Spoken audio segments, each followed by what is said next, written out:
ಏನಕ್ಕೆ ಅಂತಂದ್ರೆ ಇಲ್ಲೆಲ್ಲ ಫುಲ್ ತೋಟ ಅಲ್ವಾ? ನಮ್ಮನೆ ನಾಯಿ ಮರಿ. ಆ ಕೆಲ್ಸ ಕೂಡ ಆಯ್ತು.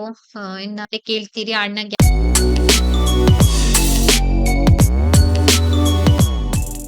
ಹಲೋ ಸ್ನೇಹಿತರೆ, welcome back to my channel. ಇವತ್ತು ಸೋಮವಾರ, ಗಂಟೆ ಸುಮಾರು 9:45.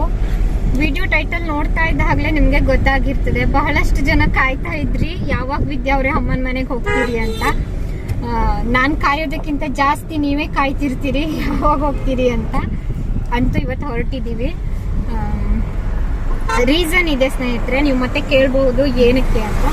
ಅಂದ್ರೆ ಏನಕ್ಕೆ ಅಂತಲ್ಲ, ಅಮ್ಮ ಮನೆಗೆ ಹೋಗೋದಕ್ಕೂ ಕೂಡ ರೀಸನ್ ಬೇಕಾ ಅಂತ ನೀವು ಕೇಳ್ಬಹುದು. ರೀಸನ್ ಇದೆ, ಹೋಗಿ ಬರೋದು ಅಂತ. ಅಕ್ಕ ಕೂಡ ಬರ್ತಾರೆ. ಅಕ್ಕ ಇಲ್ಲೇ ಸರ್ಕಲ್ ಅಲ್ಲಿ ನಿಂತಿರ್ತೀನಿ ಅಂತ ಹೇಳಿದ್ರು. ಹಂಗಾಗಿ ಇವಾಗ ಸ್ವಲ್ಪ ಫ್ರೂಟ್ಸ್ ಎಲ್ಲ ತಗೊಂಡು ಬೇಕ್ರಿಗೆ ಹೋಗಿ ಅಮ್ಮ ಮನೆಗೆ ಹೋಗೋದು. ತುಂಬಾ ದಿನನೇ ಆಗಿತ್ತು, ಇವತ್ತು ನಾಳೆ ಅಂತ ಮುಂದೂಡ್ತಾನೆ ಇದ್ವಿ. ಅಂತೂ ಇವತ್ತು ಹೊರಟಿದ್ದೀವಿ. ರೀಸನ್ ಏನಂದ್ರೆ ನನ್ಗೇನೆ ಒಂದು ಪ್ರಾಬ್ಲಮ್ಸ್ ಆಗ್ತಾ ಇತ್ತು, ಬರೀ ಹೆಲ್ತ್ ಇಶ್ಯೂಸ್ ಎಲ್ಲ ಆಗ್ತಾ ಇತ್ತು. ಹಂಗಾಗಿ ಹೋಗೋದಕ್ಕಾಗಿಲ್ಲ ಅಲ್ವಾ ರೀ. ಇವತ್ತು ಹೊರಟ್ವಿ. ಗ್ಲಾಸ್ ಎಲ್ಲ ಇಳಿಸ್ಬಿಟ್ಟಿದ್ದೀನಿ. ನನಗೆ ಗ್ಲಾಸ್ ಎಲ್ಲ ಕ್ಲೋಸ್ ಮಾಡಿದ್ರೆ ಅಂದ್ರೆ ಈ AC ಆಗಿ ಬರೋದಿಲ್ಲ, ಹಂಗಾಗಿ ಗ್ಲಾಸ್ ಎಲ್ಲ ಇಳಿಸಿದ್ದೀನಿ. ಆ ಕಡೆ ಈ ಕಡೆ ಗಾಡಿ ಸೌಂಡ್ ಎಲ್ಲ ಕೇಳಿಸ್ಬೋದು ನಿಮಗೆ. ನನ್ನ ಅಕ್ಕ ಬಂದು ವೇಟ್ ಮಾಡ್ತಾ ಇದ್ರು ಶರಾವತಿ ಸರ್ಕಲ್ ಹತ್ರ. ಅಕ್ಕಂಗೆ ಕರ್ಕೊಂಡು ಹೊರಟ್ವಿ ನಾವು. ಇದ್ ಬಂದು ಹೊನ್ನಾವರ ಬ್ರಿಡ್ಜ್. ಹೊನ್ನಾವರದಲ್ಲಿ ಮತ್ತೆಲ್ಲೂ ಕೂಡ ಸ್ಟಾಪ್ ಮಾಡ್ಲಿಲ್ಲ. ಇಲ್ಲೇ ಎಲ್ಲಾದ್ರೂ ಇನ್ನ ಹೋಗ್ತಾ ತಿಂಡಿ ತಗೊಂಡ್ ಹೋದ್ರೆ ಆಯ್ತು ಅಂತ ಹೇಳ್ಬಿಟ್ಟು. ಅಕ್ಕ ಸಿಗೋದೇ ನನ್ಗೆ ತುಂಬಾ ಅಪರೂಪ. ಫೋನ್ ಕಾಲ್ ಅಲ್ಲೂ ಕೂಡ ಕೆಲವೊಂದ್ ಬಾರಿ ಅವ್ರು ಸಿಗೋದೇ ಇಲ್ಲ. ಅಲ್ಲಿ ನೆಟ್ವರ್ಕ್ ಪ್ರಾಬ್ಲಮ್ ಕೂಡ. ಎಲ್ಲಾದ್ರೂ ಅಂದ್ರೆ ಮಕ್ಕಳನ್ನ ಸ್ಕೂಲಿಗೆ ಬಿಡೋದಕ್ ಬಂದಾಗ ಅಥವಾ ಕರೆಯೋದಕ್ ಬಂದಾಗ ಕಾಲ್ ಮಾಡ್ತಾರೆ. ಮಿಕ್ಕಿದ ಟೈಮ್ ನಲ್ಲಿ ಹೋಗೋದಿಲ್ಲ, ನೆಟ್ವರ್ಕ್ ಇಶ್ಯೂ ಇರೋದ್ರಿಂದ. ಮಾತಾಡ್ಕೊಂಡು ಬಂದ್ವಿ. ಇಲ್ಲೇನೆ ಮಂಕಿ ಜಾತ್ರೆ ಆಗುವಂತದ್ದು ಇದೇ ದೇವಸ್ಥಾನದಲ್ಲೇನೆ ಆಯ್ತಾ. ಇನ್ನ ಒಂದು ವಾರದಲ್ಲಿ ಜಾತ್ರೆ ಕೂಡ ಇದೆ. ನಾನು ಅಕ್ಕ ಇಬ್ರುನು ತಿಂಡಿ ತರೋದಕ್ಕೆ ಅಂತ ಬಂದ್ವಿ. ಇಲ್ಲಿ ಹಣ್ಣಿನ ಅಂಗಡಿ ಕೂಡ ಇತ್ತು. ಹಂಗೇನೆ ಇಲ್ಲಿ ಒಂದು ಬೇಕರಿ ಕೂಡ ಇತ್ತು. ಸ್ವಲ್ಪ ಸ್ನಾಕ್ಸ್ ಎಲ್ಲ ತಗೊಂಡು ಹಣ್ಣು ತಗೊಂಡು ಹೋಗುವ ಅಂತ ಹೇಳಿ ಬಂದ್ವಿ ಇಲ್ಲಿ. ನಮ್ಮನೆಯವರು ಗಾಡಿನಲ್ಲೇ ಕುಂತಿದ್ರು. ಇಲ್ಲಿನೂ ಕೂಡ ತುಂಬಾ ಗಾಡಿಗಳು ಓಡಾಡ್ತಿದೆ ಆಯ್ತಾ. ಸ್ವಲ್ಪ ಹೊತ್ತು ನಿಂತ್ವಿ ರೋಡ್ ಕ್ರಾಸ್ ಆಗೋದಕ್ಕೆ. ಅಕ್ಕ ತಂಗಿ ಇಬ್ರುನು ತಿಂಡಿ ಎಲ್ಲ ತಗೊಂಡು ಹಂಗೆ ಬಂದ್ವಿ ಕೂಡ. ಇವಾಗ ಸೀದಾ ಅಮ್ಮ ಮನೆಗೇನೆ, ಮತ್ತೆ ಎಲ್ಲೂ ಕೂಡ ಸ್ಟಾಪ್ ಇಲ್ಲ. ತುಂಬಾ ದಿನಗಳಾಗಿತ್ತು ಅಮ್ಮನ್ ಮನೆಗ್ ಹೋಗ್ದೇನೆ. ನನಗೂ ಕೂಡ ಹೋಗ್ಬೇಕು ಅಂತ ಅನಿಸ್ತಾ ಇತ್ತು. ನನ್ನದೇ ಆದಂತಹ ಕೆಲವೊಂದು ಪರ್ಸನಲ್ ರೀಸನ್ ಇಂದ ಹೋಗೋದಕ್ಕೆ ಆಗಿರ್ಲಿಲ್ಲ ಇತ್ತೀಚೆಗೆ. ಈ ಕಡೆ ಎಲ್ಲ ಗದ್ದೆ ಬೆಳಿತಾರೆ. ನಮ್ಮ ಅಮ್ಮ ಮನೆ ಕಡೆ ಹಿಂದೆ, ಅಂದ್ರೆ ಅಮ್ಮನ್ ಮನೆಗಿಂತಲೂ ತುಂಬಾ ಹಿಂದೆನೆ ಸಿಗುವಂತದ್ದು. ಅಮ್ಮನ್ ಮನೆ ರೂಟಿಗೆ ಎಂಟ್ರಿ ಆದ್ವಿ. ಸ್ವಲ್ಪ ಮಣ್ ರೋಡ್ ಅಲ್ಲಿ ಬರ್ಬೇಕು. ಅಣ್ಣ ಹೇಳ್ತಾ ಇದ್ರು ಈ ಬಾರಿ ನಾವು ಹೋದಾಗ, ಇನ್ನ ಒಂದು ಸ್ವಲ್ಪ ದಿನದಲ್ಲಿ ರಸ್ತೆ ಕೂಡ ಆಗ್ತದೆ ಇಲ್ಲೆಲ್ಲ ಅಂತ ಹೇಳ್ತಾ ಇದ್ರು. ಆದಷ್ಟು ಬೇಗನೆ ಆಗ್ಲಿ. ಏನಕ್ಕೆ ಅಂತಂದ್ರೆ ಮಕ್ಕಳು ಸ್ಕೂಲಿಗೆ ಹೋಗ್ತಾರಲ್ವಾ, ಅವರಿಗೆಲ್ಲ ಹೆಲ್ಪ್ ಆಗ್ಬೇಕು. ಇಲ್ಲಿ ತುಂಬಾ ಮನೆಗಳಿದೆ, ಆದ್ರೆ ಮನೆಗಳು ತುಂಬಾ ದೂರ ದೂರ ಇದೆ. ಒಂದ್ ಮನೆಗೂನು ಇನ್ನೊಂದ್ ಮನೆಗೂನು ದೂರ ಇದೆ. ಏನಕ್ಕೆ ಅಂತಂದ್ರೆ ಇಲ್ಲೆಲ್ಲ ಫುಲ್ ತೋಟ ಅಲ್ವಾ, ಹಂಗಾಗಿ ಅಂದ್ರೆ ತೋಟನೇ ಜಾಸ್ತಿ ಇರ್ತದೆ. ಒಬ್ಬೊಬ್ರು ಮನೆದು 4-5 ಎಕರೆ ತೋಟ ಇರ್ತದೆ. ತೋಟ ಆಗಿದ ನಂತರ ಇನ್ನೊಬ್ರು ಮನೆ ತೋಟ, ಅವ್ರ ಮನೆ, ಈ ತರ ಇರ್ತದೆ ಆಯ್ತಾ. ಹಂಗೆ ಬಂದ್ವಿ ನಾವು.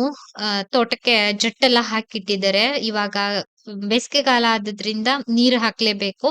ಈ ತರ ಅಣ್ಣ ಇಲ್ಲೇ ಪೈಪ್ ರಿಪೇರಿ ಮಾಡ್ತಾ ಇದ್ರು. ಪೈಪ್ ಸ್ವಲ್ಪ ಒಡ್ದೋಗಿದೆ ಅಂತ ಹೇಳಿ, ಹಂಗೆ ಅಣ್ಣಗೆ ಮಾತಾಡ್ಸ್ಕೊಂಡು ನಾವು ಮನೆ ಕಡೆ ಬಂದ್ವಿ. ನಮ್ಮನೆ ತೋಟನೇ ಇದೆಲ್ಲಾನು.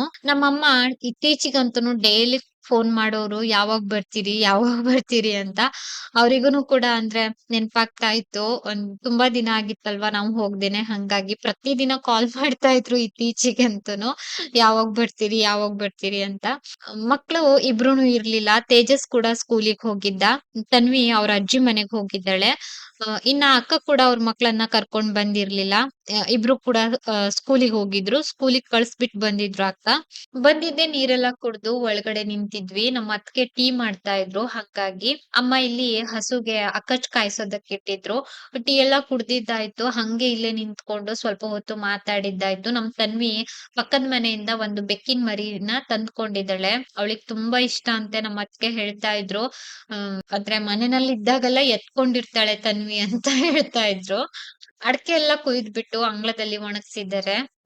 ಅಡಕೆ ಎಲ್ಲ ಒಣಗ್ಬೇಕು ಅಂದ್ರೆ ಚಾಲಿ ಅಡಕೆ ಮಾಡ್ತಾರೆ ನಮ್ ಕಡೆ ಈ ತರ. ಅಡಕೆ ಅಂದ್ರೆ ಈ ಸುಲ್ದು ಮಾರಾಟ ಮಾಡೋದ್ರಲ್ಲೂನು ತುಂಬಾ ಅಂದ್ರೆ ಬೇರೆ ಬೇರೆ ತರ ಇರ್ತದೆ. ಅಂದ್ರೆ ಚಾಲಿ ಅಡಕೆ, ನೀರಡಕೆ, ಇನ್ನ ಕೆಂಪಡಕೆ ಈ ತರ ಎಲ್ಲ ಮಾಡ್ತಾರೆ. ಅಡಕೆ ಬೆಳೆಯವರಿಗೆ ಎಲ್ಲರಿಗೂನು ಗೊತ್ತಿರ್ತದೆ ಇದ್ರ ಬಗ್ಗೆ. ನಮ್ಮನೆ ನಾಯಿ ಮರಿ ಈ ಬಾರಿ ತುಂಬಾ ದಪ್ಪ ಆಗಿದ್ದಾನೆ ಇವನು. ತುಂಬಾ ಕ್ಯೂಟ್ ಆಗಿದೆ. ಅಂದ್ರೆ ಯಾರಾದ್ರೂ ಮನುಷ್ಯರು ಮಾತಾಡಿದ್ರೆ ರಿಯಾಕ್ಟ್ ಮಾಡ್ತಿದೆ ಈ ನಾಯಿ ಮರಿ ಆಯ್ತಾ. ಇಲ್ಲಿ ನಮ್ಮ ಈ ಬದ್ನೆಕಾಯಿ ಗಿಡ, ಇನ್ನ ಬಸ್ಲೆ, ಏನೇನೆಲ್ಲ ಬೆಳ್ದಿದ್ದಾರೆ ಇಲ್ಲಿ. ಸ್ವಲ್ಪ ತರಕಾರಿ ಗಿಡ ಎಲ್ಲ ಹಾಕಿದ್ದಾರೆ. ಏನಂತಂದ್ರೆ ಈ ಬಾರಿನೇ ಬದ್ನೆಕಾಯಿ ಇಲ್ಲ, ಯಾವಾಗ್ಲೂನು ಇರ್ತಾ ಇತ್ತು ಗಿಡದಲ್ಲಿ. ಇನ್ನ ಕೆಂಪರ್ಗೆ ಎಲ್ಲ ಏನೇನೋ ಸ್ವಲ್ಪ ತರಕಾರಿ ಗಿಡಗಳನ್ನೆಲ್ಲ ಹಾಕಿದ್ದಾರೆ. ಕೊಟ್ಟಿಗೆಗ್ ಹೋಗಿ ಹಸುಗೆಲ್ಲ ನೋಡ್ಕೊಂಡ್ ಬರುವ ಅಂತ ಹೋಗಿದ್ದೆ. ಅದ್ಕೆ ಇಲ್ಲಿ ಗುಲಾಬಿ ಹೂವಿನ ಗಿಡನ ಹಾಕಿದ್ದಾರೆ ಆಯ್ತಾ. ಗುಲಾಬಿ ಹೂವ ಆಗಿದೆ. ಇದು ಈ ಪ್ಯಾಟರ್ನ್ ಅಲ್ಲೆಲ್ಲ ಬರ್ತದಲ್ವಾ ಆ ತರ ಗುಲಾಬಿ ಹೂವ. ನಮ್ಮ ಆಯಿ ಹೇಳ್ತಾ ಇದ್ರು ಏನಂತಂದ್ರೆ ಒಂದಾಗಿತ್ತು ಅದನ್ನ ದೇವ್ರಿಗ್ ಮುಡಿಸಿದ್ವಿ, ಇನ್ನ ಒಂದಾಗಿದೆ ಅಂತ ಹೇಳ್ತಾ ಇದ್ರು. ಅದ್ಕೆ ಎಲ್ಲಿಂದೋ ತಂದು ಹಾಕಿದ್ದಂತೆ ಆ ಗಿಡನ. ಇನ್ನ ಕೊಟ್ಟಿಗೆಗ್ ಬಂದೆ. ಒಂದ್ ಎಮ್ಮೆ ಇದೆ, ಒಂದ್ ಹಸು ಇದೆ.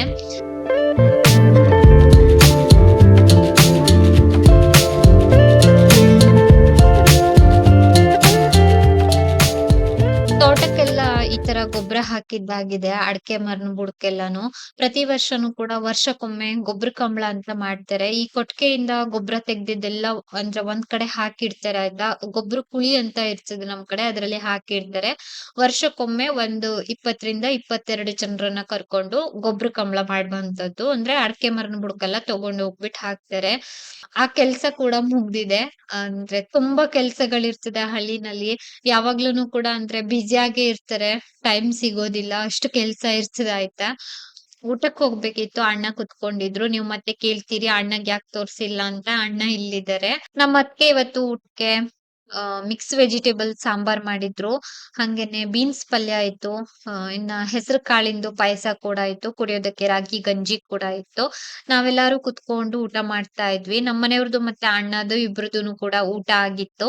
ನಮ್ ತೇಜಸ್ ತುಂಬಾ ದಿನದಿಂದ ಕೇಳ್ತಾ ಇದ್ದ, ಮಾಮಿ ಯಾವಾಗ್ ಬರ್ತೀಯಾ ನೀನು, ಯಾವಾಗ್ ಬರ್ತೀಯಾ ಅಂತ. ಇವತ್ತು ತೇಜಸ್ ಸಿಕ್ಕಿಲ್ಲ, ಸ್ಕೂಲಿಗೆ ಹೋಗಿದ್ದಾನೆ. ಅಣ್ಣ ಅದ್ಕೆ ಹತ್ರ ಬಂದಿದೀನಿ, ಒಂದಿನ ಕರ್ಕೊಂಡ್ ಬನ್ನಿ, ನೀವೆಲ್ಲರೂ ಬನ್ನಿ ಅಂತ ಹೇಳ್ಬಿಟ್ಟು ಬಂದಿದೀನಿ. ನೋಡ್ಬೇಕು ಯಾವಾಗ್ ಬರ್ತಾರೆ ಅಂತ. ನಾವೆಲ್ಲರೂ ಊಟ ಮುಗಿಸಿ ಮಾತಾಡ್ತಾ ಕುಂತಿದ್ವಿ. ಏನೇನೋ ಡಿಸ್ಕಷನ್ ಎಲ್ಲ ನಡೀತಾ ಇತ್ತು. ಕೆಲವೊಂದು ಪರ್ಸನಲ್ ವಿಷಯಗಳೆಲ್ಲ ಇರ್ತದೆ, ಹಾಗಾಗಿ ನಾನು ವಾಯ್ಸ್ ಅನ್ನ ಮ್ಯೂಟ್ ಮಾಡಿದೀನಿ ಆಯ್ತಾ. ಇನ್ನೇನ್ ನಾವು ಕೂಡ ಮನೆಗ್ ಹೊರಡ್ಬೇಕಿತ್ತು. ಅದ್ಕೆ ಇನ್ನೊಮ್ಮೆ ಟೀ ಕೂಡ ಮಾಡಿದ್ರು. ಮತ್ತೆ ನೀವ್ ಕೇಳ್ತೀರಿ ಯಾಕೆ ವಿದ್ಯಾ ಅವ್ರೆ ಉಳ್ದಿಲ್ಲ, 1-2 ದಿನ ಇದ್ ಬರ್ಬೋದಿತ್ತಲ್ವಾ ಅಂತ. ಉಳಿಯೋದಕ್ ಬರ್ತೀನಿ. ಆದ್ರೆ ಸ್ವಲ್ಪ ದಿನ ಲೇಟು. ಹೋಗ್ಬೇಕು ಅಮ್ಮ ಮನೆಗ್ ಉಳಿಯೋದಕ್ಕೆ. ಇತ್ತೀಚಿಗ್ ತುಂಬಾ ದಿನಗಳೇ ಆಯ್ತು. ನಾನ್ ಲಾಸ್ಟ್ ಏಪ್ರಿಲ್ ಮೇ ನಲ್ಲೇನೋ ಉಳ್ಕೊಂಡ್ ಬಂದಿದ್ದು. ಅದಾಗಿದ್ ನಂತರ ಮತ್ತೆ ಉಳಿಯೋದಕ್ ಹೋಗ್ಲೇ ಇಲ್ಲ. ಈ ಹ್ಯಾಂಡ್ ಬ್ಯಾಗ್ ಲಿಂಕ್ ಅನ್ನ ಕೊಟ್ಟಿರ್ತೀನಿ ಆಯ್ತಾ ನಾನು ವಿಡಿಯೋ ಕೆಳಗಡೆ ಟ್ಯಾಗ್ ಮಾಡಿರ್ತೀನಿ. ಅದ್ಕೆ ನಮ್ಮಿಬ್ರಿಗೂನು ಕೂಡ ಕುಂಕುಮ ಕೊಡ್ತಾ ಇದ್ರು. ಅಮ್ಮನ್ ಮನೆಗ್ ಬಂದ್ರೆ ಏನೋ ಒಂಥರ ಖುಷಿ. ಈ ಬಾರಿ ಅಂದ್ರೆ ಶನಿವಾರ ಬಂದಿದ್ರೆ ಒಂದಿನ ಉಳಿತಾ ಇದ್ವಿ. ಕಾರಣಾಂತರದಿಂದ ಬರೋದಕ್ಕಾಗ್ಲಿಲ್ಲ. ನಾವ್ ಅಕ್ಕ ತಂಗಿ ಇಬ್ರುನು ಸೇರ್ಕೊಂಡ್ ಬರ್ತೀವಿ ಅಂತಂದ್ರೆ ಅಕ್ಕಗ ಅಂದ್ರೆ ಟೈಮ್ ಸಿಕ್ದಾಗ ನನ್ಗಾಗೋದಿಲ್ಲ, ನನ್ಗ್ ಟೈಮ್ ಸಿಕ್ದಾಗ ಅಕ್ಕಗಾಗೋದಿಲ್ಲ. ಈ ತರ ಆ ಈ ಬಾರಿ ಕೂಡ ಹಂಗೆ ಆಯ್ತು.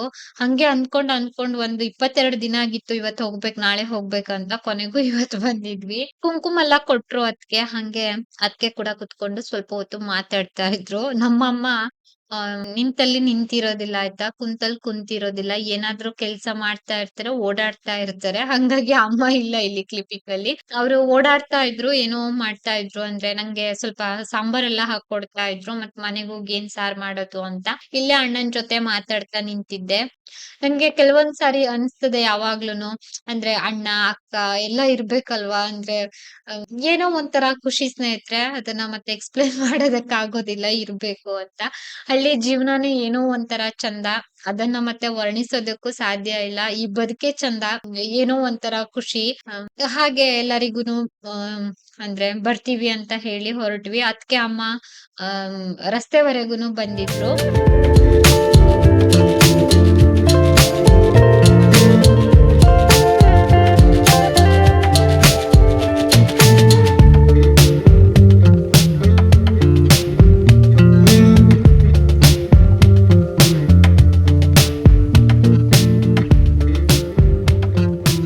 ಈ ಹಳ್ಳದಲ್ಲಿ ನೀರ್ ಕಡಿಮೆ ಆಗ್ಬೇಕಿತ್ತು. ಅಂದ್ರೆ ಇವಾಗ ಜಾನ್ವರಿ ಎಂಡ್ ಹತ್ತತ್ರ ಅಂದ್ರೆ ಬಂತಲ್ವಾ? ಇಷ್ಟೊತ್ತಿಗೆಲ್ಲ ಕಡಿಮೆ ಆಗ್ತಾ ಇತ್ತು. ಈ ಬಾರಿ ಏನೋ ಗೊತ್ತಿಲ್ಲ. ತುಂಬಾ ನೀರಿದೆ ಈ ಹಳ್ಳದಲ್ಲಿ. ಮಳೆಗಾಲಕ್ಕೆ ಈ ಹಳ್ಳ ದಾಟೋದಕ್ಕಾಗೋದಿಲ್ಲ. ಇನ್ನ ಒಂದ್ ರೂಟ್ ಇದೆ. ಆ ಕಡೆ ರೂಟಲ್ಲಿ ಬರ್ತೀವಿ. ಅಣ್ಣ ಕೂಡ ಆ ಕಡೆ ರೂಟಲ್ಲೇ ಓಡಾಡುವಂತದ್ದು. ಅಣ್ಣ ಕಾರ್ ತಂದು ಮನೆ ಅಂಗಳದಲ್ಲಿ ಇಟ್ಟಿದ್ದಾರಲ್ವಾ? ಆ ಕಡೆ ರೂಟಿಂದ ಬರ್ತಾರೆ. ಇನ್ನ ಅಮ್ಮ ಕಾರ್‌ವರೆಗೂನು ಬಂದಿದ್ರು. ಅದ್ಕೆ ಅಲ್ಲಿ ತೋಟದವರೆಗೂನು ಬಂದು, ಹಳ್ಳದವರೆಗೂನು ಬಂದು ಹಂಗೇನೆ ಹೋಗಿದ್ರು. ಅಮ್ಮ ನಾನ್ ಬರ್ತೀನಿ, ನೀವ್ ನಿಧಾನಕ್ ಹೋಗಿ ಅಂತೆಲ್ಲ ಹೇಳ್ತಾ ಇದ್ರು. ಅಮ್ಮನ್ ಹತ್ರನೂ ಒಂದಿನ ಬರ್ರಿ ಅಂತ ಹೇಳಿ ನಾವು ಹೊರಟ್ವಿ. ಅಮ್ಮಗೆ ನಾವು ಮನೆಗೆ ಬರುವಾಗ ಅವ್ರಿಗೂನು ಕೂಡ ಸ್ವಲ್ಪ ಬೇಜಾರಾಗ್ತದೆ. ನಮ್ಮನ್ನೇನ್ ಮದ್ವೆ ಮಾಡಿ ತುಂಬಾ ದೂರ ದೂರ ಕೊಟ್ಟಿಲ್ಲ. ಹೊನ್ನಾವರದಿಂದ ನಮ್ಮಮ್ಮನ್ ಮನೆ 1 ಅವರ್ ಅಷ್ಟೇನೆ. 3/4 ಗಂಟೆ 1 ಅವರ್ ಅಷ್ಟೇನೆ. ನಾವು ನಮ್ದೇ ಗಾಡಿನಲ್ಲಿ ಬರ್ತೀವಿ ಅಂತಂದ್ರೆ. ಬಸ್ಸಲ್ಲೆಲ್ಲ ಬರ್ತೀನಿ ಅಂತಂದ್ರೆ ಸ್ವಲ್ಪ ಸಮಯ ಬೇಕು. ಇನ್ನ ಸ್ವಲ್ಪ ನಾವು ಬೇಗನೆ ಮನೆಗ್ ಬರ್ಬೇಕಿತ್ತು. ಏನಕ್ಕೆ ಅಂತಂದ್ರೆ ಅಕ್ಕ ಮಕ್ಕಳನ್ನೆಲ್ಲ ಸ್ಕೂಲಿಗ್ ಕಳ್ಸಿ ಹೋಗಿದ್ರಲ್ವಾ? ಹಂಗಾಗಿ ಸ್ವಲ್ಪ ಬೇಗನೆ ಬರ್ಬೇಕಿತ್ತು. ಬೇಗನೆ ಹೊರಟಿ ಅಲ್ಲಿಂದ ಬಂದ್ವಿ. ಇನ್ನ ಅಕ್ಕಗೆಲ್ಲೋ ಒಂದ್ ಕಡೆ ಹೋಗ್ಬೇಕಿತ್ತು. ಅಕ್ಕಂಗ್ ಅಲ್ಲೂ ಕೂಡ ಕರ್ಕೊಂಡ್ ಹೋಗಿದ್ವಿ. ಅಕ್ಕನ್ ಕೆಲ್ಸ ಎಲ್ಲ ಮುಗೀತು. ಹಂಗೆ ನಾವು ಬಂದ್ವಿ ಕೂಡ. ಅಕ್ಕಗೆ ಹೊನ್ನಾವರ ಬಸ್ ಸ್ಟ್ಯಾಂಡ್ ಅಲ್ಲಿ ಬಿಟ್ವಿ. ಅಕ್ಕ ಬಸ್ ಹತ್ಕೊಂಡು ಅವ್ರ ಮನೆಗ್ ಹೋಗ್ತಾರೆ. ಅಕ್ಕನ್ ಮನೆ ಹೊನ್ನಾವರದಿಂದ ಒಂದು ಅರ್ಧ ಇಂದ 3/4 ಗಂಟೆ. 3/4 ಗಂಟೆ ಬೇಕು ಅಂತ ಅನ್ಕೊಂಡಿದೀನಿ. ಅಕ್ಕಂಗೆ ಬಸ್ ಸ್ಟ್ಯಾಂಡ್ ಅಲ್ಲಿ ಬಿಟ್ಟು ನಾವು ಮನೆಗ್ ಬಂದ್ವಿ. ಇವತ್ತಿನ ವಿಡಿಯೋನು ಕೂಡ ಇಲ್ಲಿಗೆ ಎಂಡ್ ಮಾಡ್ತಾ ಇದ್ದೀನಿ. ವಿಡಿಯೋ ನೋಡಿದ್ದಕ್ಕಾಗಿ ಧನ್ಯವಾದ.